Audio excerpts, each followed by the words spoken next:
Dengan itu, Kementerian Kewangan berhasrat untuk meneruskan pendirian Daskar Fiskal Mengembang dengan izin Expansionary Fiscal Stance. Ini jelas ternyata dengan langkah kerajaan untuk meningkatkan had siling kumpulan wang COVID daripada 65 bilion kepada 110 bilion ringgit. Penambahan sebanyak 45 bilion ringgit ini akan diutamakan bagi memastikan kesejahteraan rakyat terjamin serta kelangsungan perniagaan terus disokong untuk merancangkan aktiviti ekonomi tahun depan yang akan terus dipacu oleh pembukaan ekonomi secara menyeluruh sebelum hujung tahun ini. So, terima kasih Yang Berhormat Kuala Selangor. Yang Berhormat Kuala Selangor juga telah mencadangkan suntikan fiskal oleh kerajaan ditingkatkan lagi.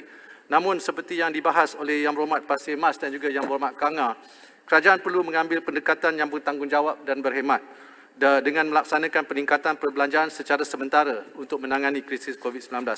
Dengan itu, RRU ini mempunyai tempoh terhad dan hanya berkuat kuasa sehingga hujung 2022. Selaras dengan pendirian yang bertanggungjawab, kerajaan tidak bercadang meningkatkan had statutory lebih daripada 65% seperti yang dibentangkan pada hari ini. Untuk makluman ahli yang berhormat, seperti yang disebut oleh Yang Berhormat tadi, Abang Pastu terutamanya, perbelanjaan kepada hutang yang kini hampir mencecah 18% daripada hasil. Dan naik, Yang Berhormat Abang Pastu daripada 15 akan mencecah 18. Tahap ini memang melebihilah had 15% daripada hasil yang telah lama diamalkan secara pentadbiran. Di samping itu, pelaksanaan langkah konsolidasi fiskal disertai kutipan hasil yang lebih baik pasca krisis dijangka akan dapat mengurangkan paras hutang. Ada cadangan-cadangan juga bagaimana nak menaikkan hasil tadi daripada beberapa yang berhormat di sini. Terima kasih. Kita ada belanjawan atau bajet 2022 yang akan dibentangkan pada 29 Oktober ini. Setengah cadangan-cadangan itu kita terima baik dan kita akan perhalusi cadangan mengenai nak menaikkan hasil. Tadi Yang Berhormat Lumut pun ada mengatakan bagaimana kita nak mengimbangi hutang kita dan juga dengan hasil.